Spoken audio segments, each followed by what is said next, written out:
ہلکا یاراں تو بریشم کی طرح نرم نرم، وہ ہلکا یاراں تو بریشم کی طرح نرم، رزم حق و باطل ہو تو فولاد ہے مومن، دل کالے تو منہ کالا چنگا،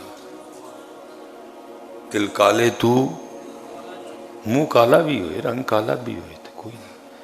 اب دیکھیں نا، ہمارے کالے کی اس کالے سے کوئی مماثلت نہیں ہے، حضرت بلال حبشی کا رنگ مبارک بھی تو، لیکن ہمارا کالا، اور قربان جاؤں جی اس کو، لیکن شان دیکھو، دل کالے تو منہ کالا چنگا، کچھ نہیں ہوئے گا جی، رنگ کالا بھی ہوئے گا، وقت گزر، لیکن اگر دل کالا ہو گیا پھر کچھ نہیں رہے گا تیرا، کیونکہ فیصلے کل دل پہ ہونے ہیں، منہ پہ نہیں ہونے ہیں، فیصلے کل دلوں پہ ہونے ہیں۔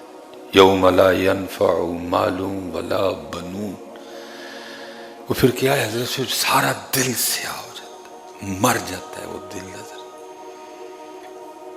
وہ امام مالک کی بارگاہ میں کوئی بادشاہ آیا کہ عرض کرتا ہے حضور گناہ اگر کرتا ہوں نا تو ہوتا ہے نا ایک بیڈ فیلنگ آنی چاہیے کہ یار یہ کیا ہو گیا، کوئی ندامت نہیں ہوتی، کچھ اس طرح کا فیل ہی نہیں ہوتا، اور اگر کوئی نیکی کر لوں تو کچھ اچھا محسوس نہیں ہوتا۔ آپ نے فرمایا یہ تو زندہ دلوں کا کام ہے، تیرا تو دل ہی مر چکا ہے۔ حضرت سلطان کیا کہہ رہے ہیں، دل کالے تو منہ کالا چنگا، یہ کوئی ایسے نہیں جانے، ہمارے دل مر چکے ہیں، سخت دل ہو گئے۔ حضرت مالک بن دینار رحمۃ اللہ تعالی علیہ فرماتے ہیں کہ اللہ کی طرف سے جو ایک سزا کا نظام ہے نا، کچھ سزائیں ہیں جو جسم کو دی جاتی ہیں، کچھ سزائیں ہیں جو دلوں کو دی جاتی ہیں۔ مثلا جسم کی سزا کیا ہے، روزی کا تنگ ہو جانا، جب بندہ گناہ کے راستے پہ چلتا ہے نا، ایک اس کا نظام ہے نا سزا دینے کا۔ کچھ سزائیں ہیں جو جسم سے تعلق رکھتی ہیں، کچھ سزائیں ہیں جو روح سے، دل سے تعلق رکھتی ہیں۔ آپ فرماتے وہ سزا جو جسم کو دی جاتی ہے وہ مثلا کیا ہے، روزی کا تنگ ہونا، عبادت کی توفیق چھن جانا، یہ جسم کی سزا ہے، روزی تنگ ہو گئی، عبادت کی توفیق چھین لی گئی۔ اور پھر آپ آگے فرماتے ہیں دلوں کی سزا کیا ہے، آپ فرماتے ہیں دلوں کی سزا میں سب سے بڑی سزا یہ ہے کہ دل کا سخت ہو جانا۔ اور میرے خیال سے اس وقت میں اپنے پاکستان کی بات کروں تو پھر ایک کثیر تعداد دل کی سختی کی سزا میں مبتلا ہے، سخت ہیں دل حضرت ہمارے۔ اللہ حضرت وہ اکثر کہتے ہیں یہ بندہ پتھر دل ہے، پہلے میں بھی کہہ دی، لیکن جب اللہ نے قرآن پڑھنے کی توفیق عطا کی میں کہتا ہوں پتھر نہیں، مردہ دل ہے، کیونکہ قرآن میں اللہ پتھروں کے لیے بھی کہہ رہے ہیں کہ پتھر بھی میرے خوف سے روتے ہیں، کچھ اس طرح کے روتے ہیں کہ چشمے جاری ہوتے ہیں، کچھ اس طرح روتے ہیں کہ نہریں جاری ہوتی ہیں، اتنا روتے ہیں، پتھر بھی اللہ کے خوف سے۔ مردہ دل ہے، دل کالے تو سب کچھ ہے، عمل نہیں ہے، انفارمیشن معلومات بہت زیادہ ہے، لیکن کیا ہے، صرف انفارمیشن ہی ہے، عمل کوئی نہیں۔ اب جس بندے کو چھیڑ لیں ہر بندہ ہی پوری لائبریری ہے، لیکن عمل، اسی لیے اقبال نے کہا زندگی عمل سے بنتی ہے، صرف انفارمیشن سے نہیں جی۔ زندگی ہر بندہ ہاتھ میں موبائل پکڑے بیٹھا ہے اور کچھ نہ کچھ مل رہا ہے، اچھا مل رہا ہے، برا مل رہا ہے، یہ بات کی مل رہا ہے بہرحال، تو انفارمیشن ہے، لیکن بات کیا ہے، زندگی عمل سے بنتی ہے، جنت بھی جہنم بھی، یہ خاکی اپنی فطرت میں نہ نوری ہے نہ ناری ہے۔ اس لیے داتا صاحب نے کشف المحجوب کی ابتدا میں لکھا کہ سب سے مشکل ترین کام اپنے علم پہ عمل کرنا ہے، کئی بار کہا، آج بھی کہوں گا، جتنا ایک عام پاکستانی کے پاس بھی علم ہے نا، اگر وہ بھی اس میں عمل کرے تو پاکستان جنت بن جائے، وہ والی جنت تو نہیں بن سکتی، لیکن یہاں جنت سے مراد، کیونکہ اس کو اس سے کوئی نہیں ہو سکتا معاملہ۔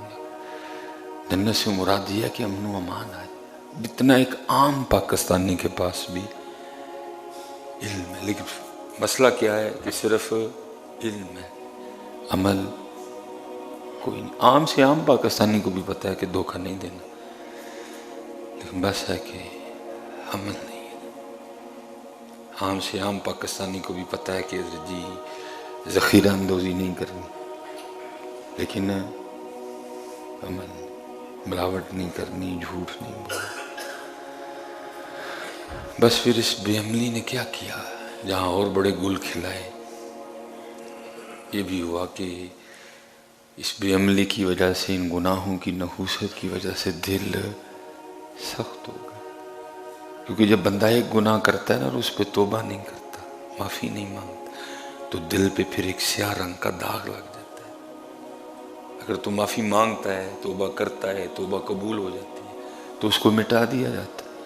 اور اگر نہیں کرتا اور اس گناہ پہ ایک اور گناہ کرتا ہے، تو وہ سیاہی کا داغ اور بڑا ہو جاتا ہے۔ پھر اگر اس پہ اور گناہ کرتا ہے تو پھر ایک وقت آتا ہے حضرت جی گناہ کر کر کے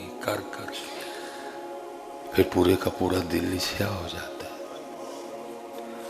اور اسی طرف حضرت سلطان نے بھی اشارہ دیا، فرماتے کہ وہاں میں ایک دسترخوان لگاؤں نبی پاک علیہ السلام، لیکن جب اپنے سیال کوٹ کو دیکھوں تو پھر سمجھ نہیں آتی کیا کروں۔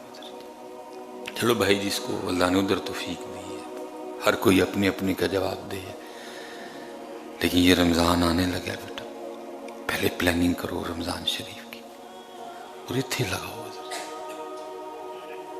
پھر ایتھے پہلے لاؤ تو پھر اتھے بھی لا لو، تو جی ایتھے نہ لایا ہے تو صرف اتھے ہی لایا ہے۔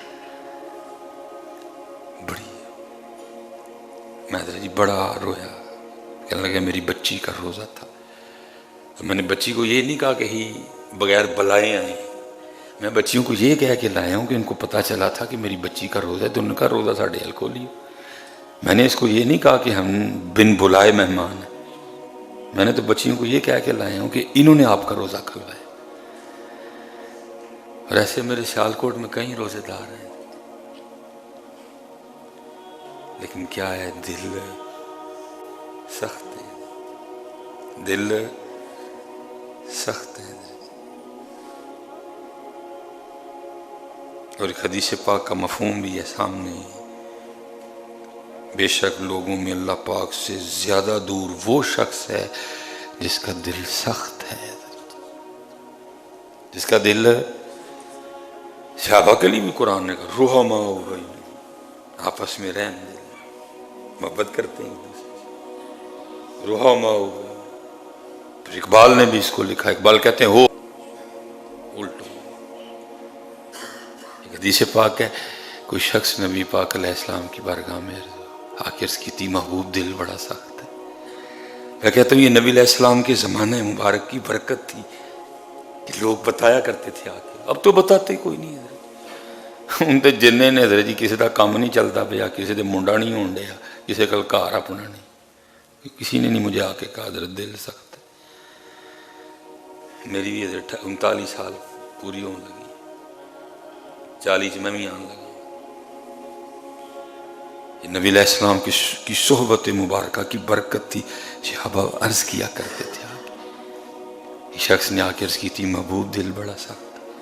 اور ہمارا پتہ کیا حال ہے، میں اکثر یہ پریا پنچایت میں بیٹھنے کا موقع ملتا ہے، پتہ نہیں لوگ کس طرح یہ بکواس کر دیتے ہیں، میں تو کبھی پیو دی نہیں منی، نہیں تو کہ یہ بڑا اچھا کام ہے جو تو سب میں بتا رہا ہے، نہیں میں تو بڑا سخت آدمی ہے نا معاملے میں، میں تو کبھی پیو دی نہیں منی ہے۔ آپ کو بھی تجربہ ہوا، کہیں بھی ایسے نہ لائق اور نہ ہنجار لوگ ہیں بھرے مجمع میں کہہ دیں گے میں بڑا سخت آدمی ہوں، میں تو کدی پیو دی نہیں منی، بھئی یہ کس کا طریقہ ہوا؟ نہیں میں نہیں کدی لحاظ رکھے ہے، میں نہیں کدی لگی لپٹی لائی ہے، نہیں بھئی یہ کس کا طریقہ ہو گیا؟ یہ امام غزالی نے حضرت اس کو لکھا، یہ تھا نبی پاک علیہ السلام کا طریقہ مبارک حضرت۔ وہ کوئی شخص تھا اور ان کا آخر میں جو جواب ہے نا وہ بتاتا ہے کہ تب انہوں نے ابھی کلمہ نہیں پڑھا تھا.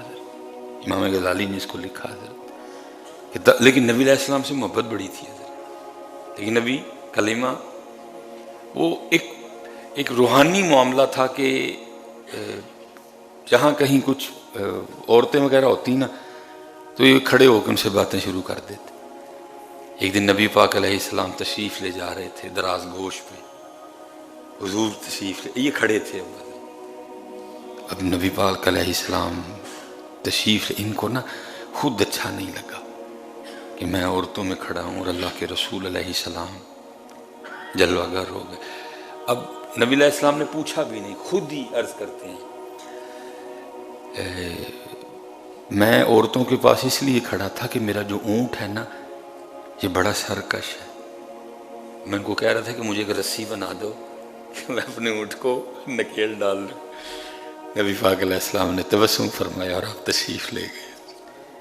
میں نہیں کدی لحاظ کیتا کسی کا بھی، اسپیشل اسی جڑے نمازی ہے بابے بیٹھے دے ہیں داڑیاں والے، سختی سے کام خراب ہوتا ہے، نرمی سے معاملے ٹھیک ہو جاتے ہیں. نرمی ہے ذرا حکمت عملی. میں آج تک جدو کی غصے جو تقریر کی تھی چنگا رزلٹ آج تک نہیں آیا کوئی. جب بھی محبت سے بات سمجھائیے، سامنے بیٹھو نہیں ماننا اس کو. انسان ہوں نا، تھک جاتا ہوں، بیمار ہوتا ہوں، کسی کی کوئی چیز ہرٹ کرتی ہے، پھر اس کا ریئیکشن آتا ہے. لیکن میں نے آج تک اس کا فائدہ جڑی گل پیار نال تے لف کے سمجھائیے لوگوں نے منی ہوئی ہے.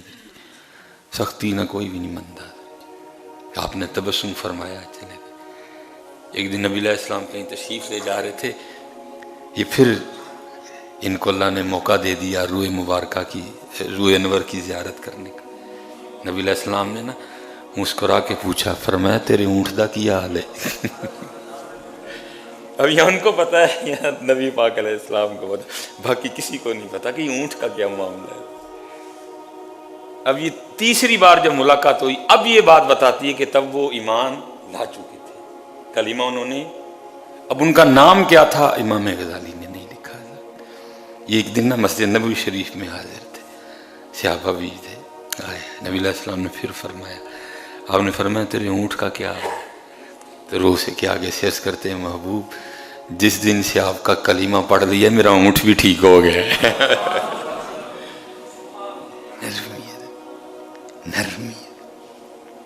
نرمی شخص نے آ کے عرض کی، محبوب دل بڑا سخت ہے، دل بڑا سخت ہے. اب دیکھو نا پھر وہ آٹے والا معاملہ.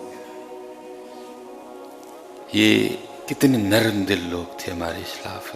حکیم عبداللہ رحمۃ اللہ تعالیٰ بتاتے ہیں کہ میں اور میاں جی نے تانگے پہ بیٹھ کے کہیں جا رہے تھے. وہ تھی کہ سیالکوٹ میں نا وبا پھیلی ہوئی تھی ہیضے کی، اور وبا آپ بھی کوئی کسی گاؤں میں کچھ مریض وغیرہ دیکھنے جا رہے تھے. رستے میں نا حضرت یہ ایک بندہ ملا جس نے وہ ایک ہوتا ہے نا کھیرا، ایک ہوتی ہے تر.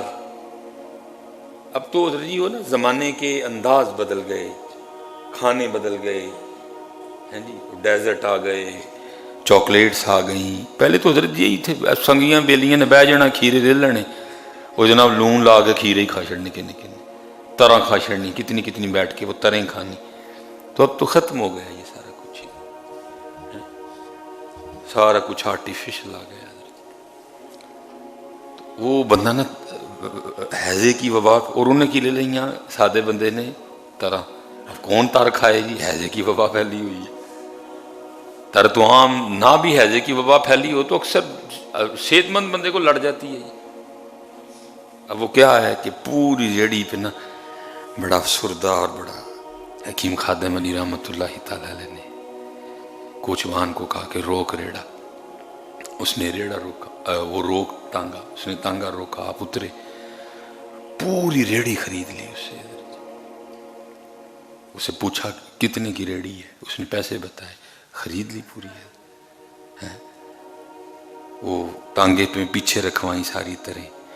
آگے جا کے نا وہ جب وہ پلخو آیا تو ساری اس میں پھکوا دی. حکیم عبداللہ رحمۃ اللہ تعالیٰ فرماتے میں دیکھ رہا تھا میں نے کہا یہ پہلی گل جب میاں جی تریں لے رہے تھے میں عرض بھی کرنے لگا میاں جی ہیضے کی وبا پھیلی ہوئی ہے تو آپ اتنی تروں کا کیا کریں گے؟ اتنی مہنگی تریں لے بھی لیں، اس سے کوئی ریٹ بھی نہیں کیا، تو اب رکھ بھی نہیں رہے، اب آگے آ کے ساری پلکوں میں پھینکوا دی، نالے میں پھینکوا دی۔ کہتے پھر نہیں مجھ سے راہ گئے، میں بول پڑا۔ میں نے اس کی میاں جی پہلی بات آپ نے کوئی ریٹ نہیں کیا، ہیضے کی وبا، ساری تریں خرید لی اور پھر اب رکھی بھی نہیں پاس ساری کا، اسی لیے خرید لی کیونکہ ہیضے کی وبا پھیلی ہوئی ہے۔ وہ سادہ دل بندہ آج منڈی سے تریں خرید لایا، اب صبح سے لے کر اب تک اس کی ایک تر بھی نہیں بکی تھی، پریشان بیٹھا ہوا تھا آج بچوں کو کیسے کھلاؤں گا۔ اس لیے خادم علی نے اس کی ساری تریں خرید لی۔ اللہ نے خادم علی کو دیا ہوا ہے، مجھے اس سے کوئی فرق نہیں پڑا، میں نے اپنے اللہ سے سودا کر لیا، تجھے تو گھاٹے کا نظر آ رہا ہے۔ کہتے میں نے پھر عرض کی حضور مجھے اگر تریں خرید لی ہیں تو پھر پھینک کی دی؟ فرمایا ہیضے کی وبا پھیلی ہوئی ہے، کسی کو کھلا بھی نہیں سکتا کہ اس کو ہیضہ نہ ہو جائے، اس لیے ساری پانی میں پھینکوا دی ہیں۔